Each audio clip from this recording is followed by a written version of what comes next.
내게 문안하느니라. 아멘. 오늘 이 아침에도 우리 주님으로부터 오는 크신 은혜가 우리 권사님과 또한 여러분들과 함께 하시기를 바랍니다. 아멘. 감사합니다. 자, 오늘은 요한 2서에 있는 말씀 우리가 함께 같이 나누도록 하겠습니다. 자, 요한 2서는 사도 요한이 요한 1서를 통하여 아주 길게 성도들에게 이야기를 합니다. 이런 얘기를 하죠. 하나님이 우리와 함께 하시니 우리가 하나님으로부터 기뻐하고, 그러나 그 기뻐하는 우리가 분명히 알아야 될 것은 바로 영적 분별이다. 하나님을 알기는 아는데 우리가 그냥 대략 안다. 대략 아니까 너희가 하나님을 제대로 알지 못한다. 그래서 뭐라고 얘기했냐면 하나님은 사랑이시다라고 말했던 것입니다. 그랬던 요한이 오늘은 뭐라고 얘기를 하고 있냐면, 장로인 나는, 이러면서 시작합니다. 1절 보세요. 장로인 나는 택하심을 받은 부녀와 그의 자녀들에게 편지한다, 그렇게 얘기하고 있습니다. 그러면 많은 교회를 다니는 여인들, 그리고 함께 신앙생활을 했던 그분들에게 너희들 잘 들어, 그리고 자녀들에게 이 교훈을 꼭 기억하게 해야 해 라고 말합니다. 그러면서 이렇게 얘기합니다. 내가 참으로 사랑하는 자여, 나뿐 아니라 진리를 아는 모든 자. 내가 너희를 사랑하는데 진리를 아는 모든 자들도 너희들을 보면 참 기뻐한다라고 말하고 있습니다. 그러면 당시에도 우리 교회를 섬기고 있는 여성들이 얼마나 신실하게 했는지 우리가 알 수 있어요. 그런데 그때 여성들이 교회에서 신앙을 지키는 것과 지금은 좀 다릅니다. 그때는 솔직히 얘기하면 사람 취급받지 않는 계층이었거든요. 그런데 이 사람들이 주님께 나와서 완전 새 사람 됐습니다. 일은 다 하지요. 또 사람으로 취급받진 못하죠. 자녀들 교육은 자기들이 다 하죠. 남자들은 뒷짐만 지고 다닙니다. 그 여성들이 얼마나 마음에 한이 많았겠습니까? 그런데 오늘 사도 요한은 뭐라고 얘기하고 있냐면, 너희의 교훈과 그리고 너희들을 보면서 내가 기쁘다. 왜냐하면 진리를 아는 모든 자의 눈에 너희들은 온전하기 때문이다. 그럼 진리를 안다는 뜻이 무엇인가 우리가 한번 살펴보아야 할 것 같습니다. 자, 오늘 요한 2서 1장 7절에 보면 이런 말이 있습니다. 미혹하는 자가 세상에 많이 나왔다. 이는 예수 그리스도께서 육체로 오심을 부인하는 자라. 이런 자가 미혹하는 자요 적그리스도니라고 되어 있습니다. 우리가 예수 그리스도께서 하나님의 아들이고 세상을 창조하셨으며 그는 성삼위일체의 본체이며 그 예수 그리스도께서 우리를 위하여 죄사함 받았습니다, 이렇게 선포하면 우리 권사님은 막 마음에 감동이 막 오세요. 이렇게 전하면 예수님께서 십자가를 지셨습니다. 그는 하나님의 본체이십니다. 우리에게 말씀으로 오셨습니다. 이 말 듣고 감동할 사람은 아마 거의 없을 거예요. 왜냐하면 이 말이 바로 교리라는 거거든요. 교리는 우리가 아무리 들어도 그게 마음을 움직이지는 않습니다. 그냥 이런 건 있겠죠. 아, 그렇구나. 제가 그래서 오늘 설교 제목을 뭘로 잡았냐면, 답안지로 알 수 없는 예수님. 우리가 예수님을 답안지로 알 수 없습니다. 공부를 합니다. 공부를 하는데 열심히 문제를 풀어요. 문제를 풀지 않으니까 답안지를 봅니다. 알 것 같아요. 그런데 이 학생이 점점점 문제가 발생하기 시작합니다. 참고서를 사서 공부를 하긴 하는데 뒤에 답안지가 없으면 불안한 거예요. 우리도 그런 경험 가끔 해봅니다. 공부를 하다가 문제를 풀다가 막 마음이 급해지면 답은 뭐지? 아, 내가 맞았구나. 그렇게 되면요, 답안지가 없으면 불안해집니다. 오늘 말씀의 핵심은, 사도 요한은 뭐라고 얘기하면, 너희들이 예수님을 안다고 말하는 그 예수가 뭐냐? 그럼 사람들이 얘기합니다. 예수님은 동정녀를 통하여 이 땅에 오셨습니다. 예수님은 하나님의 본체십니다. 삼위일체십니다. 예수님은 하나님이시고 육신을 입고 이 땅에 오셨습니다. 그러면 요한이 이렇게 합니다. So what? 그래서 너희들 그게 무슨 뜻인데? 그럼 또 얘기합니다. 하나님의 아들이라니까요. 십자가를 지셨다니까요. 그분은 성령을 보내셔서 하나님의 본체라니까요. 그는 육신을 입고 이 땅에 오셨다니까. 그래서 너희들 마음은 어떤데? 라고 물으면 마음에 감동은 없는 것 같습니다. 그래서 오늘 뭐라고 얘기하냐면 7절 다시 보냐면, 미혹하는 자가 세상에 많다. 지금도 이단들은요 계속 묻습니다. 이사야 몇 장에 날씨가 나왔고, 저 요한 계시록은 너 무슨 뜻인지 알아? 뭐 예수님 생일이 1월 8일이게 12월 25일이게 라고 말하면, 예수님 생일이 25일인데 그러면 그 사람들이 옳았구나. 1월 8일이야. 뭔 소리야? 저 동방정교는 1월 8일인데 그게 태양신을 섬기는 날이었고 예수님이 그때 언제 태어났는지 기록이 없으니까 사람들이 1월 8일로 한 거야. 너 그거 몰랐지? 그러면 괜히 주눅 들어요. 왜냐하면 이건 제 이야기이기도 합니다. 제가 신학교 다니는데 어떤 이단이 오더니 나한테 예수님 생일 언제냐고 묻는 거예요. 1월 8일이 아니라고 막 싸웠죠. 알고 보니까 태양신의 생일이었더라고요. 그때 제가 생각했습니다. 예수님을 아는 지식이 중요한 것이 아니라 예수 그리스도의 교훈을 깨달아야 하고 그 교훈이 우리에게 무엇을 알게 해주는가. 그러면서 8절을 보면 이렇게 되어 있습니다. 너희는 스스로 삶과 우리에게 일하는 것을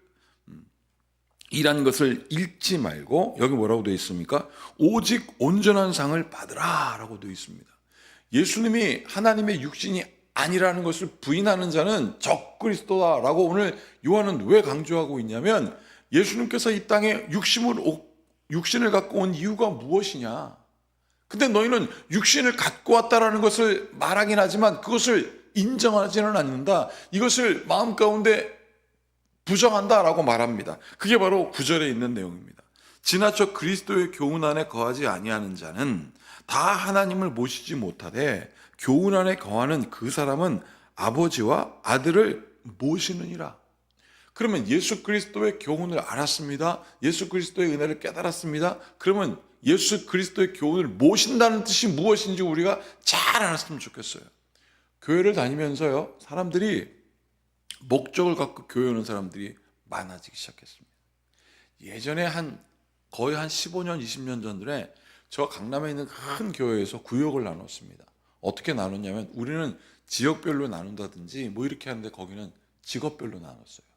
의사, 법관, 그러다가 저 그때 청소부들을 모아놨어요. 교회가 어떻게 됐겠습니까? 난리가 났습니다. 왜냐하면 교회의 목적을 갖고 사람들이 오기 시작했어요. 그러면 여기서 인간관계가 형성되고 인간관계가 형성되면 사회적으로도 뭔가 잘 되겠지라고 생각했다는 것이죠. 교회는 나의 목적을 이루러 온 것이 아니라 교회는 하나님께서 부르신 사람들이 모인 곳입니다. 그래서 하나님의 뜻이 일어나는 것이 교회입니다. 자, 여기까지도 다 사변적인 이야기 같아요. 그러면 오늘 사도 요한은 뭐라고 얘기하고 있냐면 10절 11절 보면 누구든지 이 교훈을 가지지 않고 너희에게 나아가거든 그를 집에 들이지도 말고 인사하지도 말라. 그에게 인사하는 자는 그 악한 일에 참여하는 자이다 라고 말합니다. 답이 나왔습니다. 답안지같이 여기에 써 있는 것, 우리가 이것을 보고 깨닫는 것은 무엇이냐면 답안지를 보고 깨닫는 것이 아니라 교회는 예수님을 아는 지식이 아니라 예수님과 교제하는 것입니다.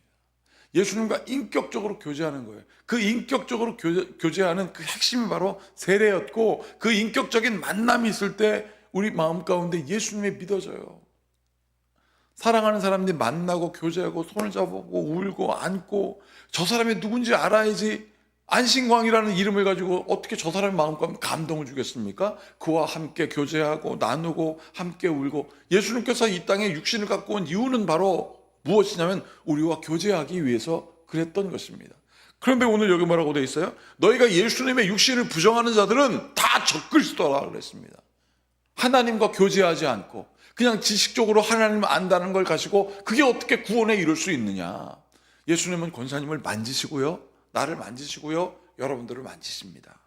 어떻게 만지십니까? 교제하게 하십니다. 교제하게. 성도들의 교제.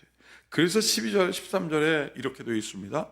내가 너희에게 쓸 것이 많으나 종이와 먹으로 쓰기를 원하지 아니하고 오히려 너희에게 가서 대면하여 말하려 하니 이는 여기 써 있습니다. 여기서부터 같이 13절까지 읽어보겠습니다.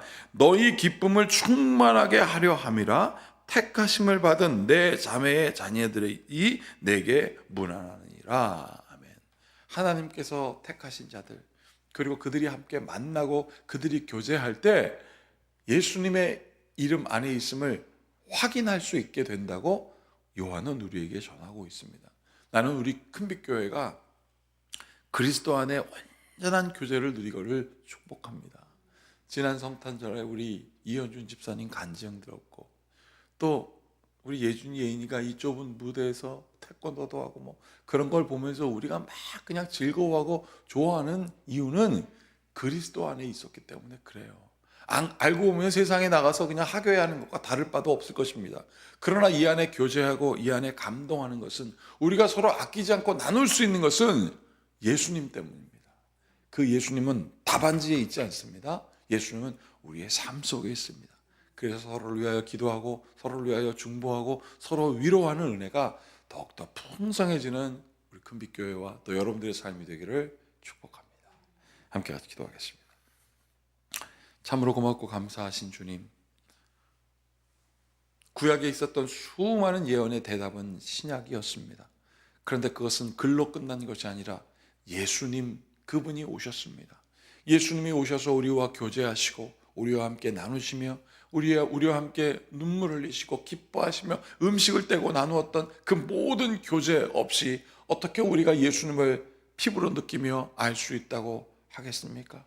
하나님, 우리와 동행하심을 우리가 깨닫게 하여 주시고 그 인격적인 만남을 또한 누군가에게 전하는 복음의 능력이 우리에게 있게 하여 주시옵소서. 말로만 살아가는 것이 아니라 행함으로 사랑하게 하시고, 오 하나님 아버지, 그러므로 말미암아 내가 알던 것은 다 배설물로 여기고 예수 그리스도를 아는 지식이 가장 고귀하다고 고백하였던 사도 바울의 고백처럼 우리도 주님을 아는 참된 교제가 풍성해지게 하시옵소서. 우리 주 예수 그리스도의 이름으로 축복하고 기도하옵나이다. 아멘. 이제 우리 모두 함께 사도신조로 우리의 신앙을 고백하겠습니다. 나는 하늘에 계신 우리 아버지, 아버지의 이름을 거룩하게 하시며 아버지의 나라가 오게 하시며 아버지의 뜻이 하늘에서와 같이 땅에서도 이루어지게 하소서. 오늘 우리에게 일용할 양식을 주시고 우리가 우리에게 잘못한 사람을 용서하여 준 것 같이 우리 죄를 용서하여 주시고 우리를 시험에 빠지지 않게 하시고 악에서 구하소서. 나라와 권능과 영광이 영원히 아버지의 것입니다. 아멘. 오늘 말씀을 깊이 새기고 주님 안에 참된 교제를 하는 성도가 되기를 함께 같이 기도하시겠습니다. Joyful